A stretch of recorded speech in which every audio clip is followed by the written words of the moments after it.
आज का वीडियो बड़ा मजाक वाला होने वाला है, क्योंकि आज मैं बात करूंगा उन क्वेश्चंस के बारे में जो कि हम लोगों से पूछे आते हैं जनरली। आस पड़ोस के लोग पूछेंगे, मोहल्ले वाले पूछेंगे, कई बार दोस्त यार पूछेंगे जिन्हें मर्चेंट वगैरह पता नहीं है। क्वेश्चन बड़े जेन्युइन नॉर्मल हो सकते हैं, लेकिन हमें बहुत इरिटेट कर देते हैं, कई बार खून जला देते हैं, क्यों पूछ रहे हैं भाई। तो चलिए आइए उन क्वेश्चन को जरा डिस्कस करते हैं और आगे बढ़ते हैं। When will you join back? जहाज से उतरे हुए 3 दिन हुए हैं। सोचिए आप जहाज से थके आ रहे उतर के आए हो, अभी 3 दिन उतरे में आप घर से बाहर निकलते से अंगड़ाई ले रहे हो और अचानक बगल वाली आंटी पूछती है, अरे बेटा आ गए, कैसे हो? वो आंटी ठीक हूँ। एंड नेक्स्ट क्वेश्चन इज, बेटा वापस कब जा रहे हो जहाज पे? बहुत गुस्सा आता है, अरे यार अभी तो आए हैं, तुम्हें पहले जाने की पड़ी है। अपनी तरफ से वो जेन्युइनली पूछते हैं कि भैया ड्यूटी है तुम्हारी, तुम्हें जाना होगा, क्या है क्या नहीं। But we do not want to answer that question. भाई अभी हम जहाज से उतर के अभी नहीं जाना चाहते, ना जहाज के बारे में सोचना चाहते हैं। तो ये एक बहुत इरिटेटिंग क्वेश्चन है जो कि बहुत परेशान करता है। Next is, where do you stay during the entire contract? अच्छा बेटा, अगला क्वेश्चन आता है, अच्छा कब जा रहे हो? चलो मैं बोल दूंगा आंटी मैं ना अभी 6 महीने बाद जहाज पे जाऊँगा। अच्छा ठीक है। अच्छा बेटा 6 महीने जो तुम जहाज पे थे, जहाज पे रहते हो? अब उन्हें कौन बताए भाई, जहाज पे ऐसा कमरा किसी deck cadet, third officer, second officer का होता है। चीफ ऑफिसर और कप्तान के इससे बड़े बड़े कमरे होते हैं, 2 कमरे होते हैं। ये अंदर का कमरा होगा जिसमें डबल बेड लगा होगा, उसके अलावा पूरा डे रूम भी होगा, राइट। उसके अलावा हमारे पास laundry room, gym, smoke room, recreation room, mess room, ये सब चीज़ें होती हैं। हमें अच्छी खासी सुविधाएं मिलती हैं, आप फिक्र मत कीजिए। हम जहाज पे ही रहते हैं, काम में बिजी रहते हैं, अब जब थक हार जाते हैं थोड़ा बहुत एंजॉयमेंट करते और आके जय माता दी सो जाते हैं। आगे, do you party a lot and consume alcohol on board? ये यार बड़ी बड़ी दिक्कत है। लोगों को लगता है यार मर्चेंट तो शराबी होगा, शराब तो पीता ही होगा। भाई आज की डेट में मेजॉरिटी शिपिंग कंपनीज में 0 अल्कोहल पॉलिसी है, मतलब शराब अलाउड ही नहीं है शिप पे। कुछ कंपनीज में सिर्फ बल्क कैरियर्स कंटेनर्स पे थोड़ी बहुत अलाउड है, जो कि आप 2 बियर पी सकते हो एक दिन के अंदर, या 2 यूनिट्स ऑफ वाइन पी सकते हो, या थोड़ी सी अल्कोहल ले सकते हो। बड़ी लिमिटेड क्वांटिटी में ही अलाउड है। तो फिर हम पे पता नहीं है क्यों टैग लग जाते हैं। सो गाइज बहुत सारे लोगों को सैक कर दिया, कंपनी से निकाल दिया गया because they breach this alcohol policy. तो बहुत ध्यान रखने वाली बात है। Do you guys eat fish everyday on board? Well guys, अगर आप किसी इंडियन शिप पे काम कर रहे हो या किसी ऐसी कंपनी में काम कर रहे हो जहाँ पर इंडियन क्रू है, या फिर आप किसी ऐसी कंपनी में काम कर रहे हो जहाँ पर मिक्स क्रू है, आपको नॉनवेज जरूर मिलेगा, डेली मिलता है। बट डेली सिर्फ फिश नहीं रहती, कभी चिकन रहेगा, कभी मटन रहेगा, कभी प्रॉन्स रहेंगे, कभी स्क्विड रहेगी। ये मैं थोड़ी अच्छी कंपनीज की बात कर रहा हूँ, कॉर्पोरेट। कभी फिश रहेगी, कॉर्पोरेट गाइस। लेकिन यहाँ पर मैंने 1-2 चीज़ें दिखाई। देखो ये ऐसे करके फिशेज हमने ही पकड़ी थी, लेकिन कई बार ये डेंजरस होता है, कंपनीज अलाउ नहीं करती हैं। 1-2 बार लोगों ने फिश पकड़ी और बना के खा ली, वो फिश जहरीली निकली और लोगों को खतरनाक फूड पॉइजनिंग होगी, कुछ लोगों की जान भी जा चुकी है। इसलिए दिस इज नॉट अलाउड और करना नहीं चाहिए, राइट। बट मुझे याद है ये अभी हुआ है, अवेयरनेस हुई है।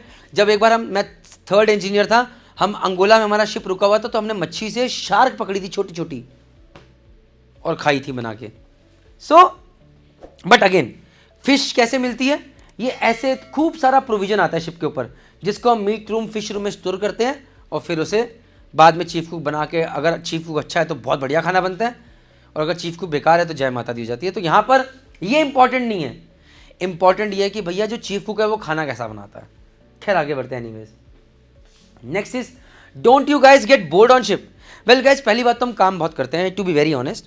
हम लोग दुआ करते हैं, मैं तो दुआ करता हूँ कि जहाज सेलिंग ही करता रहे सारा टाइम, क्योंकि सेलिंग करता है एक फिक्स शेड्यूल रहता है। जय माता दी, सुबह जाओ शाम तक काम करो, उसके बाद आओ थोड़ा टीटी टूटी खेलो, उसके बाद जाओ थोड़ा मूवी देखो, खाना खुना खाओ और जाके सो जाओ, राइट। ये एक नॉर्मल रूटीन रहता है। संडे को थोड़ा ज़्यादा टाइम मिलता है कि चलो आपने क्रिकेट खेल लिया, दिन में ही साथ में बैठ के मूवी देख ली, शाम को जाके जिम कर लिया। मैं बीपी शिपिंग में था, हम डार्ट में बहुत खतरनाक गेम खेलते थे। एंग्लो के जहाज पे में ऐसा तो नहीं, ओपन में स्विमिंग पूल मिला हुआ था, बहुत एंजॉय करते थे। संडे के दिन शाम को दोपहर को 12 बजे स्विमिंग पूल में पानी भर दिया और सब लोग नहा रहे हैं। कभी कभी बारबेक्यू पार्टी है, बल्क कैरियर्स कंटेनर्स में मिलती है ऐसी बारबेक्यू पार्टी, टैंकर्स पे, गैस कैरियर्स पे अलाउड नहीं है, बट पार्टीज हो जाती हैं। अब यहाँ पर don't you guys get bored on ship, यहाँ पर एक कप्तान और चीफ इंजीनियर का रोल बहुत ज़्यादा आता है। ये मैं अब रियलाइज़ करता हूँ कि मैं इतना अच्छा चीफ इंजीनियर नहीं रहा। मेरा रोल ये नहीं होना चाहिए कि लोगों ने काम किया नहीं किया, मेरा रोल ये होना चाहिए कि जहाज से, इंजन रूम से निकलने के बाद क्या वो कुछ खेल रहे हैं कि नहीं खेल रहे हैं, क्या वो साथ बैठ के मूवीज़ देख रहे हैं, नहीं देख रहे? मुझे अभी रियलाइज़ होता है कि मेरे साथ कुछ अच्छे चीफ मेयर थे जो कि डिनर के बाद बोलते थे, अरे सब लोग साथ में बैठ के मूवी देखेगा।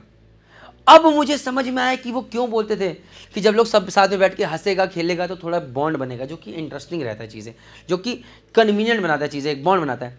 अब समझ में आ रहा है कि वो ऐसा क्यों बोलते थे। जब मैं सेकेंड ईयर भी था मुझे लगता है ऐसा क्यों बोल रहे हैं sir, sorry sir I don't watch movie sir, I am going to my cabin. I always use to stay aloof, मैं हमेशा दूर रहता था इन चीज़ों से। काम काम काम काम काम काम काम बट जय माता दी, ये ज़रूरी है, नहीं तो आप कभी इस चीज़ से बाहर निकलोगे और कल को आपकी एफिशिएंसी भी खराब होगी। जहाज पे काम कभी खत्म नहीं होता है। सॉरी गाइज, इस चीज़ में एक चीज़ मैं चेंज करना चाहूँगा। डू यू पे योर ओन इलेक्ट्रिसिटी बिल? तो भैया जहाज पे ये चीज़, सॉरी मैं काटना चाहूँगा, no I am not the boss, ये बनाते हुए डाल दिया है। बट हाँ, ये कहने का मतलब ये है कि जहाज के ऊपर बड़े बड़े जनरेटर्स लगे होते हैं। ये तो खैर इमरजेंसी जनरेटर दिखा रखा है यहाँ पे, जनरेटर्स लगे होते हैं जो कि इलेक्ट्रिसिटी प्रोड्यूस करते हैं। और वो इसलिए लिखा है क्योंकि जनरेटर आखिर में चीफ एयर के अंडर में आती है मशीनरी, तो इसलिए ऐसा लिख दिया गया है, बट ऐसा नहीं है। बट जहाज पे इलेक्ट्रिसिटी जनरेट होती है तो कोई इलेक्ट्रिसिटी बिल नहीं पे करना पड़ता। बट मुझे याद है कि जब मैं फर्स्ट टाइम शिप पे गया था तो मेरा खूब मजाक उड़ाया गया था।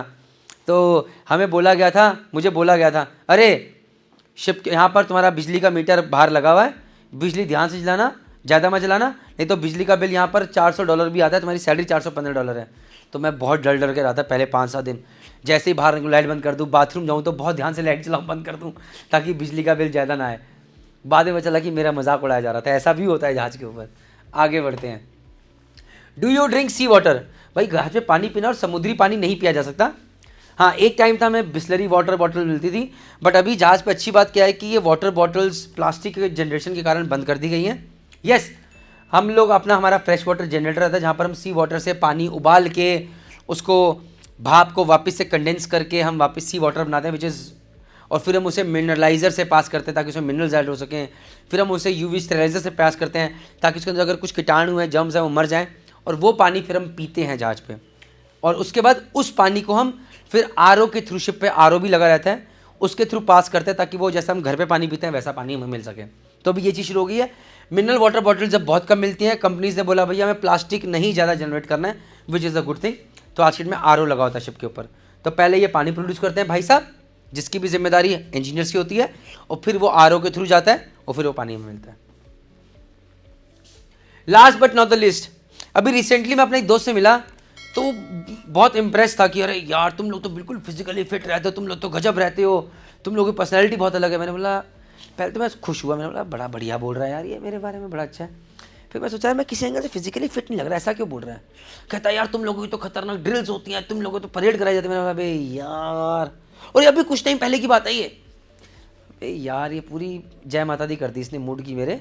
भाई वो इंडियन नेवी है, हम भी एक अच्छा रिगार्ड्स रखते हैं, but Indian navy is different from merchant navy. और कई बार लोग ये नहीं समझते, which irritates us to the core. Yes, this is important, very important, but ये भी कम नहीं है। ये हमारे देश की सुरक्षा के लिए बहुत जरूरी है। तो भैया देश की आमदनी के लिए, ज़रूरत के लिए बहुत ज़रूरी है, नहीं तो देश भूखे मर जाएंगे। आज रशिया से तेल आना बंद हो जाए तो जय माता दी हो जाएगी, आधा हिंदुस्तान हिल जाएगा एक हफ्ते के अंदर। तो हमारी भी कुछ अहमियत है। आगे बढ़ते हैं। लार्ज अमाउंट ऑफ पैसा, अंधा पैसा है मर्चेंट नेवी वालों के पास। अब इनकी सैलरी तो लाखों में होती है, अंधा पैसा। भाई अंधा पैसा नहीं होता मर्चेंट नेवी के पास। हाँ, अगर हम लोअर मिडिल क्लास बैकग्राउंड से हैं तो हम अपर में आ जाते हैं, अपर में तो थोड़ा सा लोअर हाई क्लास में आ जाते हैं, ऐसी कोई बैकग्राउंड नहीं है, बट वहीं तक पहुंच पाते हैं। अंधा पैसा बिजनेस में ही होता है, नौकरी में मैंने बहुत कम देखा। अनलेस आप सुंदर पिचाई जैसे किसी कंपनी के सीईओ बन गए तो अलग बात है। हाँ, हमारे पास इतना पैसा होता है कि हम अपनी ज़रूरतें पूरी कर सकते हैं, कोई परेशानी है हमें किसी से मांगने की ज़रूरत ना पड़े, और साथ में अपने बच्चों के लिए, अपने परिवार के लिए कुछ अच्छा कर सके, इतना ज़रूर होता है। आगे बढ़ते हैं। Last but not the least, ये देखिए प्रणीत मेहता जी ने कान लगाया। तो ये कुछ इरिटेटिंग क्वेश्चन है जो कि मैंने डाले हैं। तुम्हारे पास तो अंधा पैसा होता है, और तुम लोग तो यार मच्छी बहुत खाते होगे डेली, अपना पानी खुद बनाते होगे या समुद्री पानी पीते हो, रहते कहाँ हो जहाज़ के ऊपर, कब जा रहे हो वापस। ये कुछ इरिटेटिंग क्वेश्चन मुझे लगे। और हाँ, जब बात अंधे पैसे कर लें तो ये बिल्कुल जानो इस वीडियो को देखो कि मर्चेंट नेवी में सैलरी कितनी होती है। बाय।